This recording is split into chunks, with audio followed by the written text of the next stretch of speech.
Next up, I get to the editing software. I showed this boy how to pirate. I downloaded this shit, bro. Just download the crack version. So I gave him a good old pirated version of Sony. This man's ready to rumble. He's got his editing software. He's got his audio software. So he starts asking me. He's like, okay, well, how do I edit a video? Like, how do I change it? So I bust open Sony Vegas, the editing software, and I start showing him this shit. And I mentioned to him as I'm busting it open, I'm like, oh, yo, can I grab that Coke, by the way? I'm kind of fiending right now. And he's like, yeah, bro, I got you. Hold on. So he gets up and he disappears for maybe like 30 seconds. I'm sitting at his computer, still booting up Sony Vegas, trying to figure out where to even start with showing him this program. He comes back into the room, and he's got this Ziploc baggie. He didn't bust out like a full brick. I don't really know if this guy ever even had a full brick. I mean, he definitely had close to it from his Snapchat private stories, but I'll never really know. But he pulls out this plastic bag, and he comes and he puts it on the desk when he sits down next to me, and it just has this corner piece, this giant corner of a brick, like just absolutely insane. It's got the fish scale texture on it. I'm looking at it and I'm like, there's no fucking way this man just busted this out and put it on the table. This was by far the most cocaine I had ever seen in person.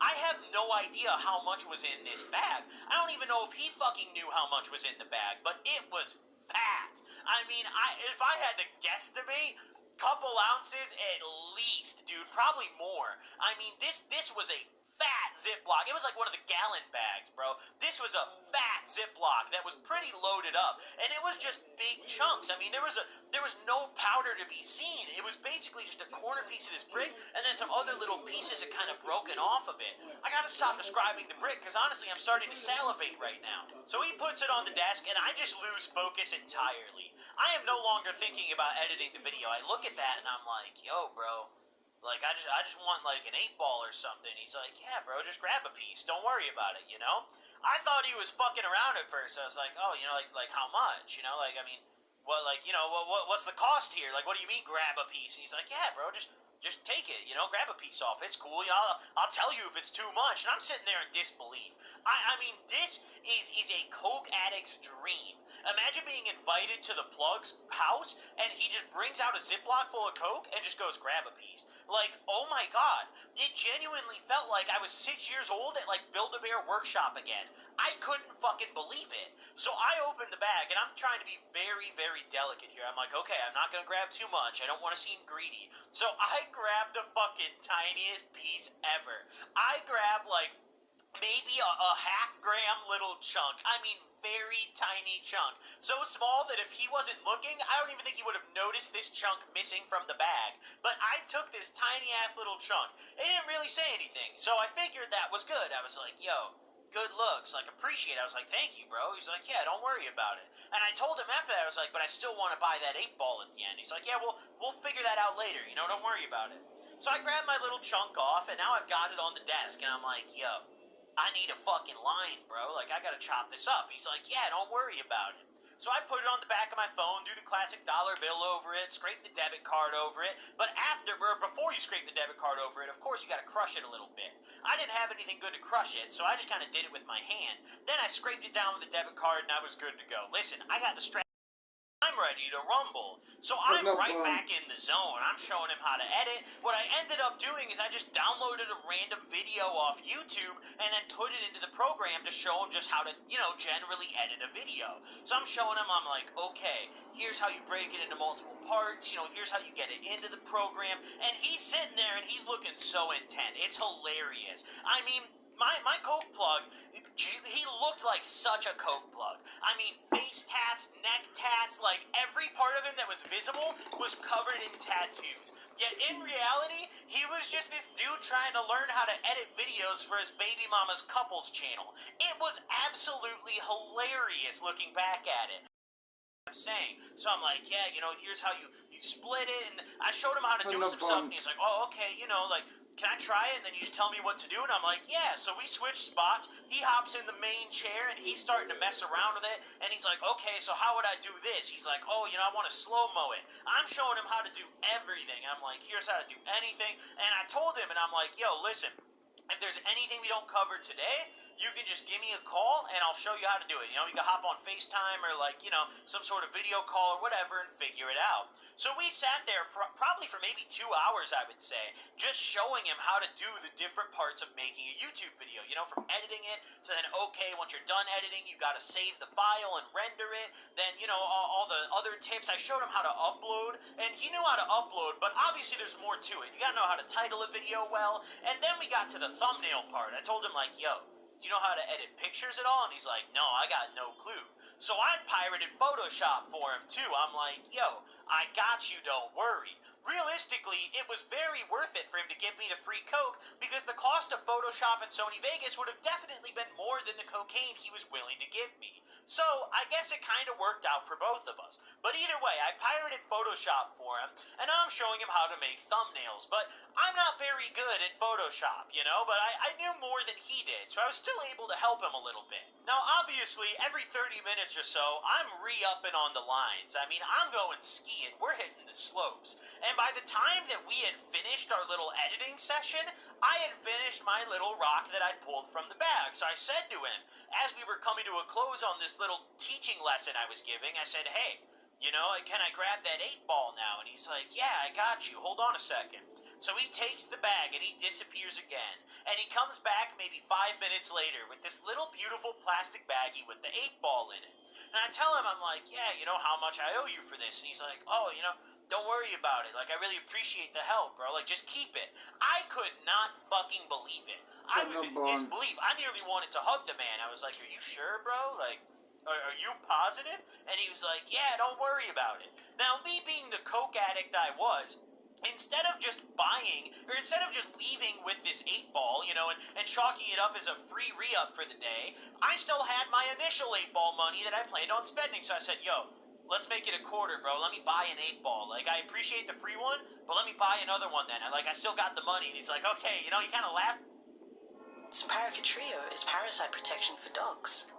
Trusted by dog people. Laughs a little bit. He's like, yeah, okay, I got you, don't worry about it.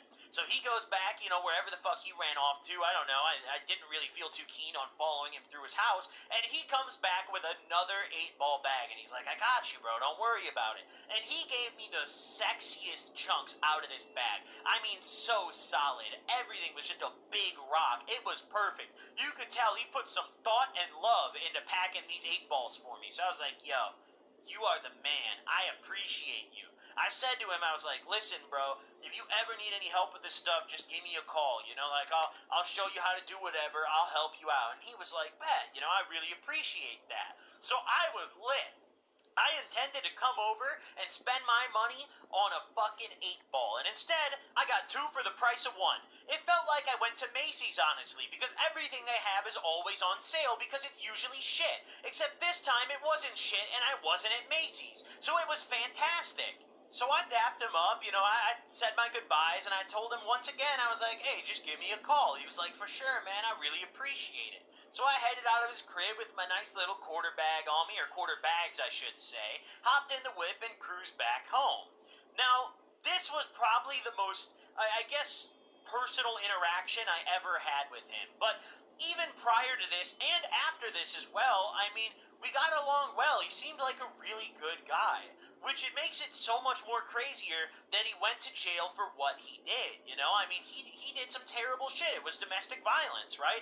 But it was drug-induced. And, you know, obviously in this video I wanted to tell a good story, but also another reason that I talk about this is because drugs really change people, you know? I mean, this guy was genuinely one of the kindest people that I'd met, at least to me. I mean, he seemed to be a very good, caring father. He clearly took care of his kids. The crib was covered in toys. And, I mean, he seemed like such a good guy. And then he had that one night where he took some shit. I believe it was Xanax, but I've just gotten that through the rumor mill. I don't know how accurate that is. And I don't think I'll ever know, because I don't plan on going to ask him. But either way, he took something that fucked his head up and made him just snap. And that's kind of one of the things that I want to point out and highlight in this video, is that even if you've never done a substance before, you haven't done it in a while, sometimes if you're not in a very great mental state, that substance can be what pushes you over the edge and makes you do something that you really don't want to fucking do. So obviously the point of this video was A, to tell a banger story, make a hoot and a holler, which I think we did, but also I want you guys to just kind of keep that in mind if you're considering maybe relapsing on something, or considering trying getting fucked up on something new. Make sure you're in a proper mental state for it, because my coke plug sadly wasn't, and now his whole family had to suffer. I hope you guys enjoyed this video though. Drop a like if you did. Make sure to subscribe if you haven't already. And also, be ready for the Grinder drop, October 22nd, 4:20 p.m.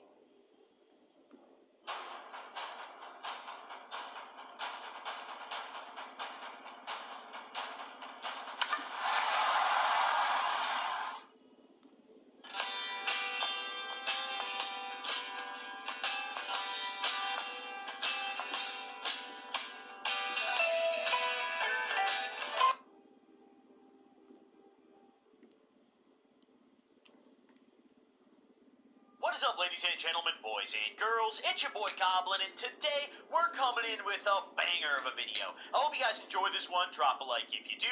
Don't forget to subscribe if you haven't already. And listen, I have nothing special to really say today before we dive into it, but let's set a like goal because I never do these. Let's get 1 billion likes, ladies and gentlemen. Do whatever you have to do. Tell your grandmother, tell your aunt, tell your uncle, tell your nephew.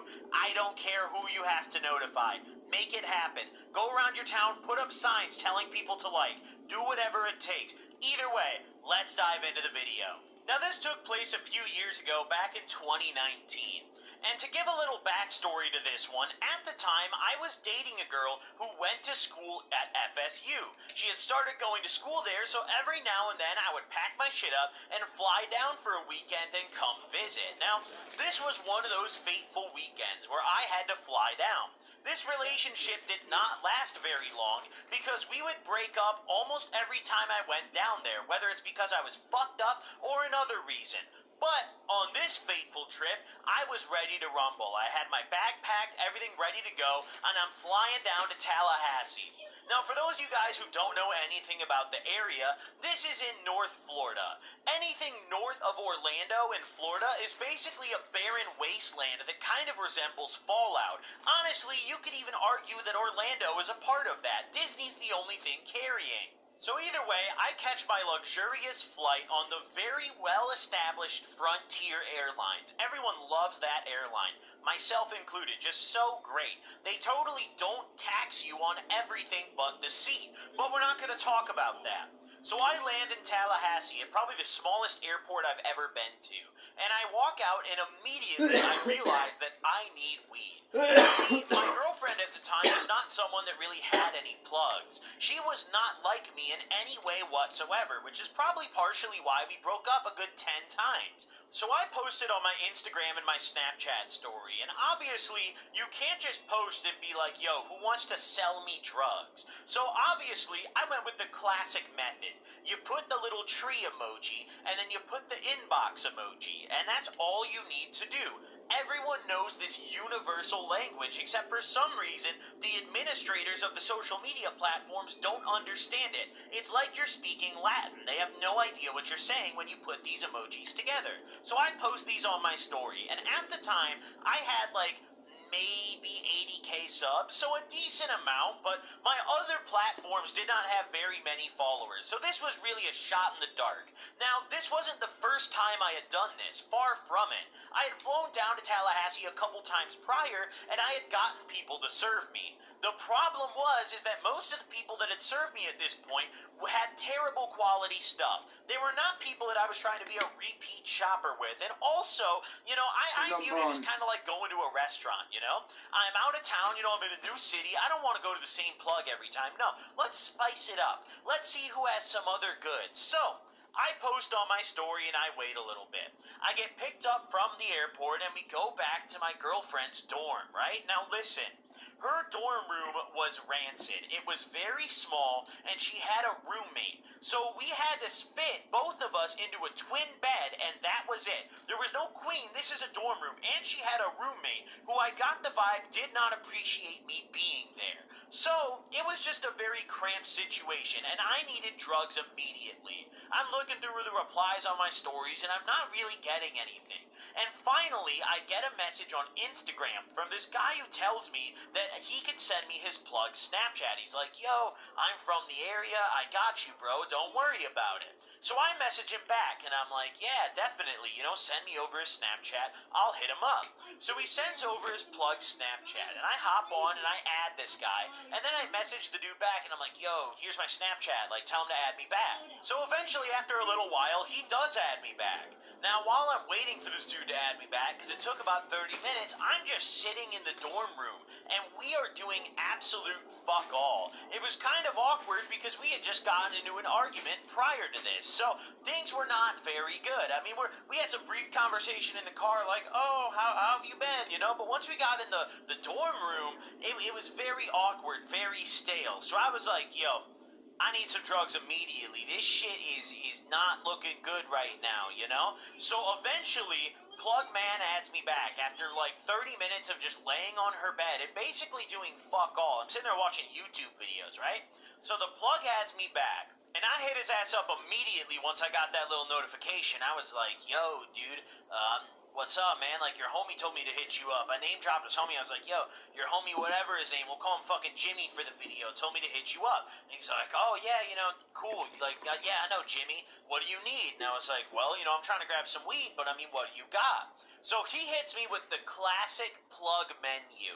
And right off the bat, I have some concerns. Now, when he sent me this menu, there was no strains of weed listed whatsoever. Just quantities with a price beside them. So I was already a little concerned, but I was fiending. I hadn't smoked pretty much all day, and I knew that I was going to need some weed to get through this weekend. Listen, at this point, I wasn't really going down to visit for fun. I was kind of going down to visit to maintain our very strained relationship. So I needed some goddamn weed. So he sends me the menu, and I'm looking through it, and I'm like, yo, let me get like a half ounce and let me get, some Zans. He had some other goodies on his menu. He had Molly on there, but I was like, I don't really think this is the right circumstance to roll, so let me get some bars. Now, he had some very appealing prices on these goods. The weed, if I remember correctly, I don't remember the exact price, but I remember the half ounce was around, maybe 60 or 70 bucks. It was a very good price. Now, the Zans were also dirt cheap. Dirt fucking cheap. I'm talking, I bought 5 of these fuckers. This son of a bitch was like, alright, 15 bucks. Now that is the low. Listen, if you're getting any sort of real Zan, especially if someone is advertising it as a script Zan, you should not be paying that price. So I didn't walk towards the camera. That B flat. Zan, you should not be paying that price. So I asked him about the Zans, and of course he's like, oh yeah, they're legit, bro. Like, they're for real. I asked him, I was like, are these pressies? He's like, no, these are for real. See, even as recently as a few years ago, I feel like people didn't openly admit that the pills they were selling or consuming were presses. Now, presses are just considered normal, which is kind of fucked, honestly. I mean, at least lie about it, dickhead. But either way, back on topic here. So I'm like, alright, let's get it. Now, I haven't given a nickname or a name in this video to my ex yet, and I feel like we're gonna need one. However, I don't want to use the generic Ashley. We're gonna spice it up a little bit. So for the rest of this video, we're gonna refer to her as, oh man, I don't know, what the fuck should we call her? What's another name very similar to Ashley? What's another very comparable? Let's go with Amy. Calvin. So I tell Amy, I'm like, yo, let me take your car real quick. I gotta go pick up. Now, she knew about my drug use. However, she was not a very big fan of it. But I just told her I was going to get some weed. And she was like, okay, go for it. She throws me her keys, and I walk out the parking lot, and I hop in her car, and the plug had sent me the address already. It wasn't too far. I was very fortunate that he was in the same area. And also, Tallahassee is not a very huge town. So realistically, it wasn't going to take me long to get to him. It was maybe a 15-minute drive until I pulled up to the plug and I let him know that I was outside. He comes out of the building and he already saw me pulled up there. There was no one else really pulled up the way I was. I wasn't in a spot. So he just comes and hops in the car. He's like, yo, what's good, man? You know, I got what you need. You can check it out if you want. So I'm looking at it, kind of scoping it out, but I'm like, yeah, whatever. And I throw him the money. It was probably like $100 or so. I don't really remember the exact price. That is not relevant to this story. So I threw him the money and he throws me the shit. I didn't really spend too much time looking at it. I was just fiending at this point. So he gets back out of the car and I pull off and I go back to FSU, pulling back up to the dorms. Now once I got back there, I decided to leave the Zans in the car because I didn't really know where to stash them in her room and I didn't really want her knowing that I had bought them. I figured, like, listen, the weed is completely okay. I mean, she smokes every now and then, not very often, but the Zans I don't think are gonna fly. So I decided to stash those under the driver's seat. I come back in with the weed and I get in there and she's like, oh, you know, you get some weed, and she wants to smoke. Now at this point I'm getting a little concerned because we can't smoke in her dorm room. That's a no-go. Honestly, if it were my dorm room, I would have been boxing that bitch, but it was hers and it was a no-go. So we had to go out to her car in order to smoke. Now there was a couple problems with that. One, it's a mission, I'm feeling lazy. Two, the Xanax is under the driver's seat. That's not good. So I'm starting to get a little worried. I'm starting to figure out, trying to figure out a way maybe out of this, or a way where I could go out to the car alone first before she goes out. So I'm sitting there and I'm like, yo, we don't have any blunts right now. Let me know where else I could stash them. And I decided to put them in the trunk. I figured you never know if she could drop something under the seat, but I highly doubt she's going to the trunk anytime soon. So I popped her trunk and she had some random bullshit back there and I just kind of hid it below the rest of the shit in her trunk. I closed it up and I went back up to the dorm room. Now I've got the blunts, I've got the weed, we're good to go. Now I hadn't really looked at the weed very much prior to this. So, I busted out and I started hand grinding it because I did not bring a grinder. And this shit is awful. I mean, it is disintegrating in my hands. It's almost turning into dust. It's like I took the remains of my dead grandmother and tried to grind them up with my hands. They would just turn to dust. So I'm hand grinding the finest mid in the city of Tallahassee, and I get it in the blunt, and we go down to the car. We spark up and smoke a little bit. Everything's chill. I face most of the blunt because, as I mentioned earlier, she didn't smoke very much. Now, at this point, it was starting to get a little late. The sun was coming down. It was getting later into the evening. So we finished this blunt and went back up to the dorm room and kind of just didn't really do shit. She got on her computer to do some homework shit, and I just sat there on my phone. This was very boring, okay?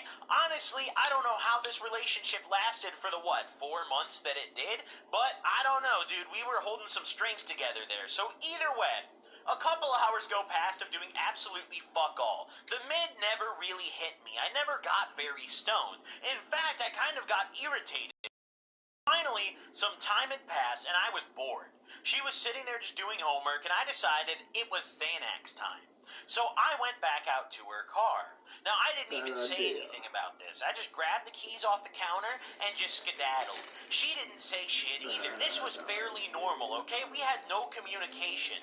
So I walk back down to the car. I go through the parking lot. I pop the trunk and I bust out my bars. Now, I had not looked at these very closely whatsoever until this point. I hopped in the car and I'm chilling in there. I look at these bars and I'm just disgusted.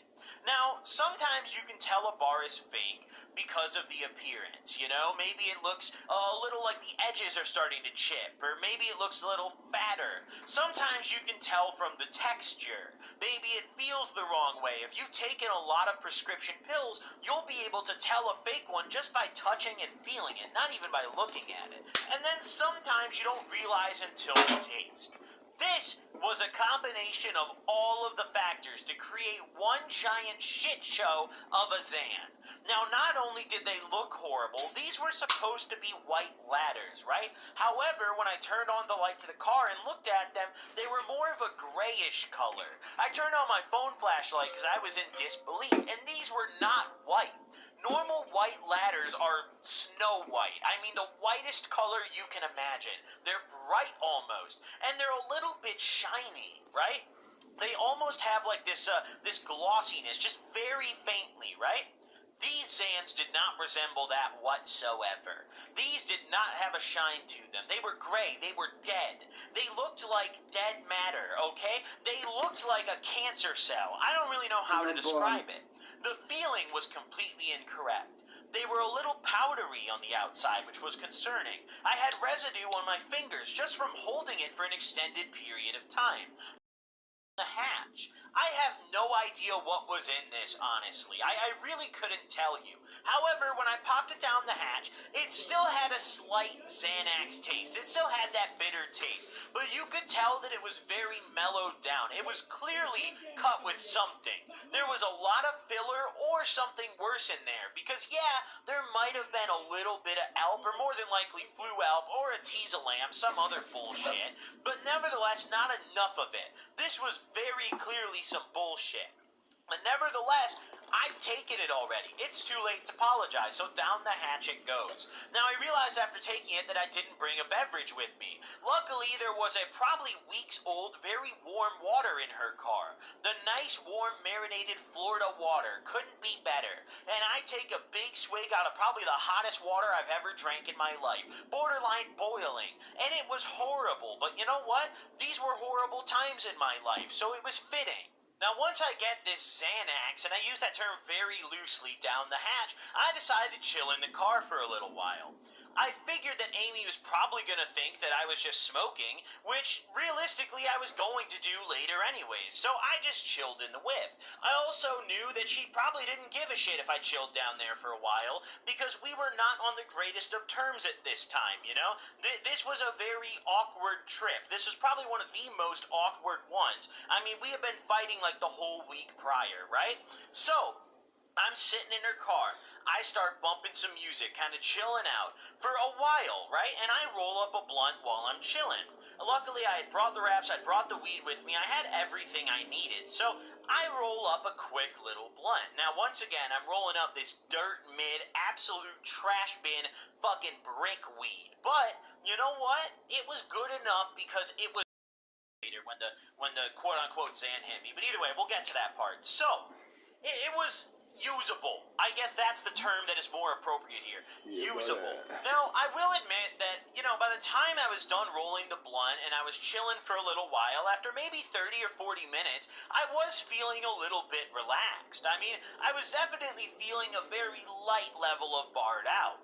You know, it hadn't fully hit me yet. This was just the onset, but I was definitely starting to notice a little bit of a difference. So, realistically, I think this was just a very poor quality press. I don't necessarily think that this was completely fake and filled with something else. You know, granted, I don't think it was Alp in there. It was probably Flu Alp or a Teasalam, but I don't think it was cut with like fentanyl or some other bullshit that could really kill me like that. I just think this is a press that some idiot probably made in a shed in his backyard. So I'm feeling pretty good at If it's time to make it to the next level in business, make it count. Gain the real-world industry experience that sets promotions in motion. And make it real. pretty good at this point, and I decide to spark up my blunt. I get the blunt lit and I spark it, and very quickly I notice that something is wrong here. Now, I still to this day don't think I quite know exactly what was wrong, but I'm pretty sure I just fucked up the roll and rolled a very poor quality blunt. But either way, the paper seemed to be burning faster than the weed. Right? Now, me being slightly barred out and already very irritable from very tense moments with Amy, on top of the fact that I hadn't actually gotten any good weed or really stoned all day, I blamed this on the plug. I'm sitting there and I'm like, this piece of shit sold me some fucking mid, the paper's burning faster than the weed. In reality, I probably just fucked up the roll, but at the time, that's not how I was thinking. So I'm sitting there like, this fucking bitch, dude, I should go fuck him up, you know, fuck this guy. And listen, whenever I would take Xans, no matter the dose, even if I just took half a bar, I don't know why, these things made me angry as fuck. And they made me ballsy. They made me really express my anger. Which is weird because typically you would think that Xanax would do the opposite. You'd be like, oh, it's anti-anxiety. But no, I would go into a rage off the Xans every now and then. I mean, not a full-blown rage like Rampage, like Rob, but I would just be very irritable. You know what I'm saying? Honestly, now that I think about it, that's probably why they call the green ones Hulks, because they just piss you the fuck off. So I decided that it would be a really good idea to hit up the plug and let him know how I felt. No, I didn't just type out a message to him on Snapchat, no. I fucking called him. I rung his ass up and he answered and I was like, yo, you served me some fucking bullshit, dog. You better catch me. So I that shit again. So we're just going dumb, bro. I wouldn't even really call these Xans. I don't know what was in these, but whatever it was pissed me off. So I pull up, right? I actually drive the 10 or 15 minutes back over to this guy's crib, and I'm calling him the whole way. I'm like, not black book on the hatch, and I probably would have. But at this point, I only had one down, so I'm not that dumb. That's not fucking good. You're lucky to be What's up, alive, ladies and gentlemen, boys and girls? It's your boy Goblin, and today was fun. And also, I just hit 30K. Thank you all for that. But I was almost at 100K before I got banned. So make sure you go follow my Instagram. Now, without further ado, let's dive straight into the topic of today's video. As I just mentioned, we're going to be comparing a nice cart from California, which is one of the 7 Illinois. Also, make sure to get ready for the new Slim Grinder drop coming very soon.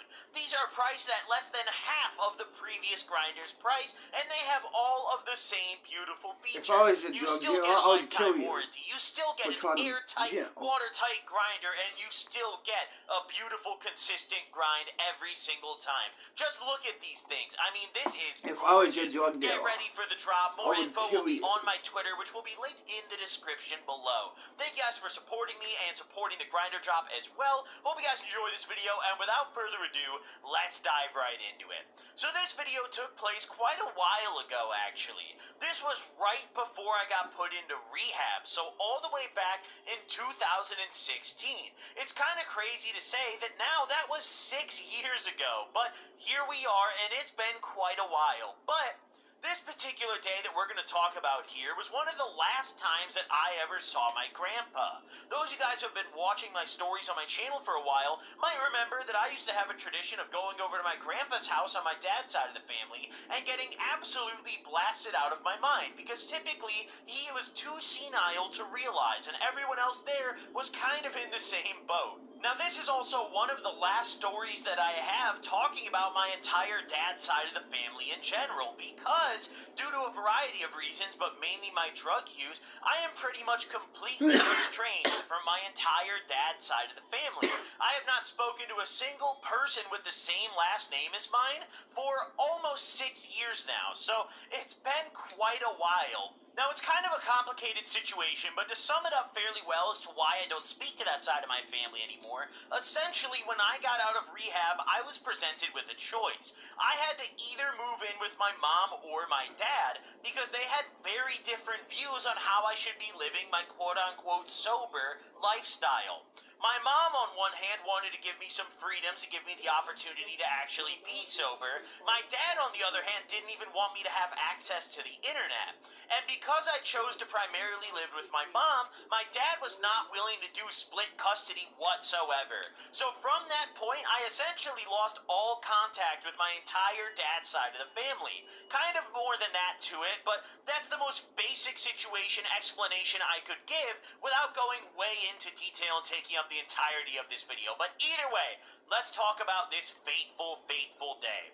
So this happened right before I went into rehab way back in 2016. It was fall of 2016 at this point, and you know, I had a typical routine.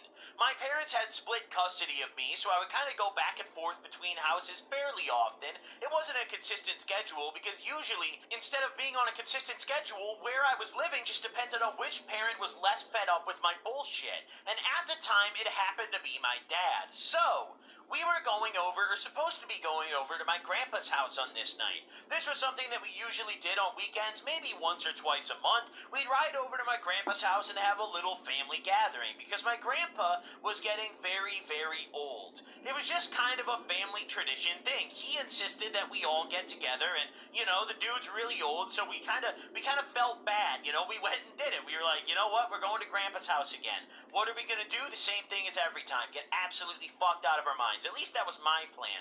The rest of the family was not in on that, but I always had to come prepared to Grandpa's house because it was mind-numbingly boring. I mean, they would sit in the living room and watch NASCAR or World War II documentaries for like 8 hours straight. Absolutely brutal scenes. So I always had to come prepared, whether I was bringing some weed or I was bringing some pills or I was bringing something else. I pretty much never went to his house sober after I started using. On this fateful day, I had a very fun stash of goods. You see, a couple days prior to this, I had grabbed some hydros off a buddy of mine, and opiates were never a very big drug of choice for me, but during this era of my life, I would kind of just do whatever I could get my hands on, and at this point, hydros were the thing that I got my hands on, so we were off to Grandpa's house with a nice little bag of hydros. I also brought a little bit of weed with me. Of course, I had to bring the wraps and a little bit of weed, because my cousin and I would go on the classic walks, You're at Thanksgiving with some family members, you ask if you can go on a walk, and you go and spark up a couple joints or whatever you got going. That was exactly my plan for this evening. So I hop in my dad's car, I've got my hydros, I've got my weed, and we ride over to Grandpa's house. We get there maybe 45 minutes later. It was a bit of a mission, but not too bad. I live more in the suburbs at this point, and my grandpa lived pretty close to O'Hare, for those of you who know Chicago. It's kind of an okay area, but there's certain directions around O'Hare you definitely don't really want to go. He lived in one of the mediocre areas around O'Hare, but either way, we pull up to Grandpa's house at maybe 3 o'clock, 4 o'clock, I guess to me. It was early in the afternoon, but not too early, because realistically, my dad didn't really want to be there either, but he would kind of get roped into it, the rest of the family would make him go, and then he'd pull up with me, and now I'm there as well. I had already brought my goodies, so I wasn't concerned. Now, when I walked in, the whole family was already kicking it in the living room. We had my cousin, we had my aunt and my uncle there, we had my grandpa, we had my other uncle, who, those of you guys who have been watching my videos for a while, you might recall me talking about my other uncle. I like to refer to him as my degenerate uncle, because he never his entire life moved out of my grandpa's house. I mean, literally, this dude is pushing, in fact, by now, he might be 70. He still has not moved out of that house. My grandpa is now dead. The guy just inherited the house. He still fucking lives in it, boys. This guy never left. So my degen uncle is there. My grandpa's there. The rest of my family, who, by the way, are very religious. My other aunt and uncle, extremely religious. And my cousin, who went to a Catholic school, but slowly over time I was corrupting him with weed. We've got the whole ensemble at this point. The whole cast is ready to rumble. So I'm chatting with my cousin a little bit, and obviously I employ the good old strat to get the ball rolling. I'm like, hey, why don't we go play some Pokemon Go? And my family would just always fold for that. Be like, oh, you kids go have fun, play some Pokemon. They don't understand the finesse. They don't understand what we're trying to do. They just blindly believe us. Even though my whole family at this point knew I was a drug addict, they would still just blindly believe the dumbest shit. So to that day, they were still letting me go on my quote-unquote walks, even though everyone there knew that I was a raging drug addict. So me and my Catholic school cousin hop out and go on a walk. Now we start looking around for a spot where I can stop and roll up a blunt for us. We're looking around a little bit, we're browsing around, and we pull up to a classic spot that we've used many times before. There's a school that's fairly close to my grandpa's house with this giant baseball field, and we would go smoke in the dugout. It was perfect. The dugout was pretty big, it had a roof over you, so even if it was raining, you could still chong. I mean, it was absolutely perfect. So I start rolling up a blunt once we get to the dugout, and we're chatting a little bit. I'm asking my cousin how he's been doing. He's like, dude, I've been going kind of hard lately. He's telling me that he's been smoking a lot more, and he's been drinking a little bit, too. Now, obviously, I'm ecstatic to hear this. My cousin on my dad's side grew up extremely sheltered. He was raised in a very religious Boy Scout type of family, type of household, and he just never had the opportunity to do these kind of things. So I was almost like the proud, slightly older cousin, where I would be like, there you go, attaboy. get at him, up and at him. So I'm chatting with him and I'm like, hey, I brought some hydros with me if you're interested. And he's intrigued at this point. He's like, what the fuck are hydros? So I'm explaining to him. And honestly, at this point in my life, I didn't even really know. So I'm kind of just vaguely explaining an opiate. I'm like, yeah, it's an opiate. It'll make you feel really chill, kind of like you're on the cloud. I'm trying my best to describe a hydro, but I don't even know if I can describe a fucking hydro to this day. I mean, they're just kind of weird, man. Like, they want to be an opiate, but they're not really an opiate. They're basically the poor man's oxy. That's really what they are. If you're struggling and you can't afford a nice perk or an oxy, you take a little hydro, okay? That's your bottom of the barrel pill. So I'm explaining this to him, and he's like, yeah, I guess I'll try some, sure. So I bust him out, and I offer him one. He's like, yo, let me just start with half. Now, at this point, I was amazed that he was even willing to do this. I asked him, I said to him, have you ever even taken any pills before? And he was like, no, not really. I started explaining, I was like, alright, here's kind of what to expect, and here's how long it's gonna take to hit you.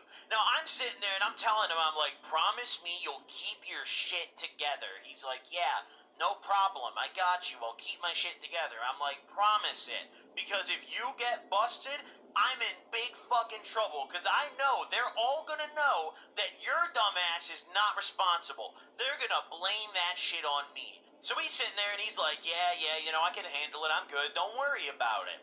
So we spark up the blunt, and I'm like, let's just smoke and see how you feel after, let's get to that first. Because this guy could barely even handle the blunt half the time.